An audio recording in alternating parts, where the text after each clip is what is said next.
Bonjour à tous et bienvenue sur Piston et Savon. Alors, vous êtes confiné comme la Z4 ou pas?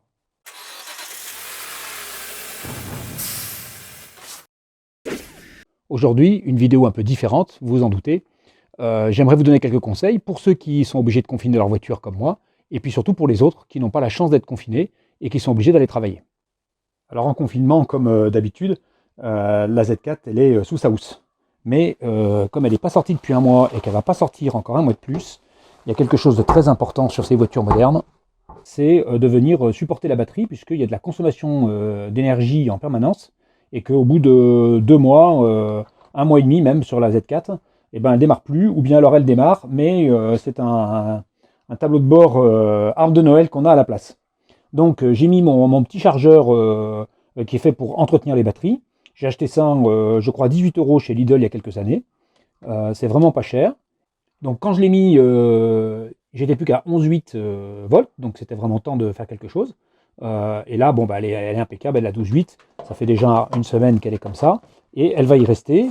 Je ferme juste le capot doucement. Et la voiture peut rester confinée comme ça pendant 2 mois. C'est pas un problème. Alors j'ai la chance d'être confiné, de télétravailler dans de très bonnes conditions. J'ai pas d'enfants à m'occuper et à faire la classe. J'ai une bonne informatique. J'ai un travail, j'ai beaucoup de travail de bureau à faire, donc je suis vraiment privilégié. En plus, j'ai un jardin, donc je peux m'aérer. C'est vraiment des conditions exceptionnelles pour moi, mais tout le monde n'est pas dans ces conditions-là. Et j'ai une pensée pour tous ceux qui sont chez eux, enfermés dans un appartement, seuls avec 2 enfants. J'en connais et c'est pas facile.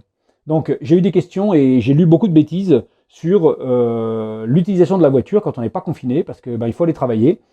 Donc vous allez trouver des personnes qui vous conseillent des lingettes désinfectantes.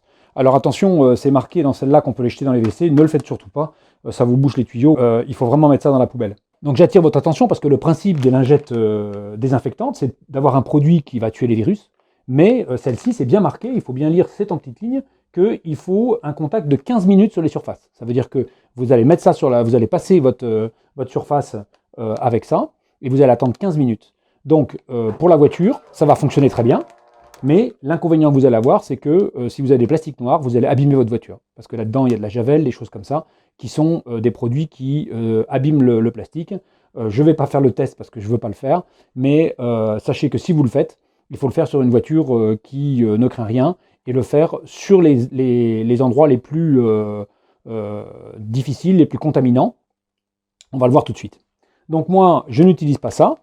Par contre, j'ai ressorti mes lingettes Unpass que j'ai déjà testées sur cette chaîne. Lingettes nettoyantes lustrantes. Bon, elles n'ont pas besoin d'être lustrantes. Hein. C'est des lingettes pour automobile, mais enfin, vous pouvez en avoir pour d'autres raisons.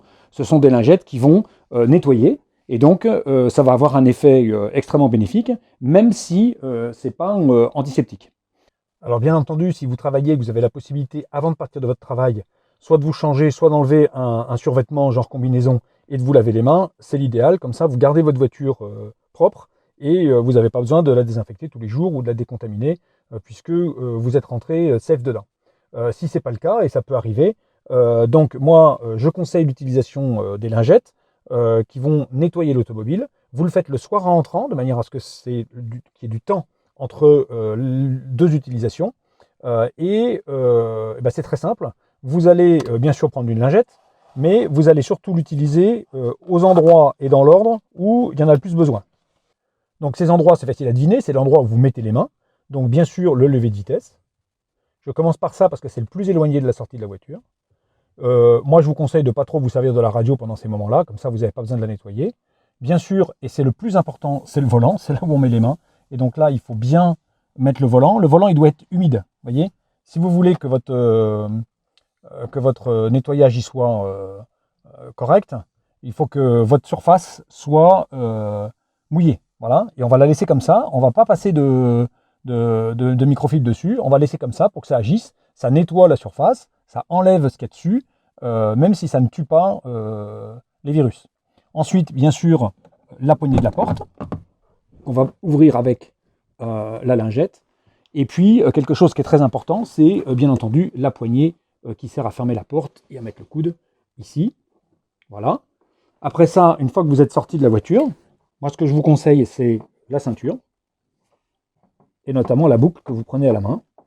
Et si vous avez le courage, le côté du siège, qui reste un endroit, ou le siège en entier si vous pouvez, ça dépend un peu de sa matière. Moi j'ai de la chance, c'est du cuir, mais quand c'est du tissu, c'est un peu plus compliqué. Ça va dépendre un petit peu de sa matière, mais ça reste encore l'endroit que l'on touche le plus. Ensuite, vous ne touchez pas à la portière. Et pour finir, histoire 2, moi je conseille un petit coup sur la poignée de porte extérieure que vous allez toucher pour ouvrir votre voiture demain matin. Bien entendu, ça part à la poubelle et il faut absolument se laver les mains juste après. Alors moi, je n'ai pas d'autres lingettes que celles-là, à part les lingettes désinfectantes, mais qui sont réservées à des usages très particuliers. Donc j'utilise ces mêmes lingettes pour nettoyer mon téléphone, mon clavier, ma souris. Même si je suis confiné, je pense que c'est bien de se laver les mains souvent et de désinfecter, de nettoyer, d'être un peu plus attentif à l'hygiène autour de soi, parce que malgré tout, les contacts avec l'extérieur, même s'ils sont extrêmement limités, existent. Et puis, il faut être attentif à tout. Après, une autre difficulté, c'est de faire le plein de carburant. Et donc, l'idéal, c'est de prendre un gant et de ne rien toucher. La pompe à essence, considérez, vu le nombre de gens qui y touchent, que c'est vraiment quelque chose qui n'est pas safe et qu'il ne faut pas toucher. Jamais.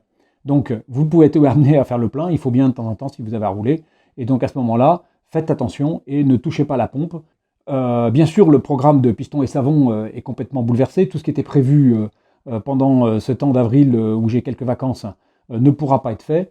On va reporter ça plus tard, ça va être un peu compliqué, il y a des choses qui vont un peu se percuter et je ne sais pas qu'est-ce que ça va donner, mais il faut avouer que c'est quand même un dégât collatéral de faible importance par rapport à la tragédie que nous vivons en ce moment.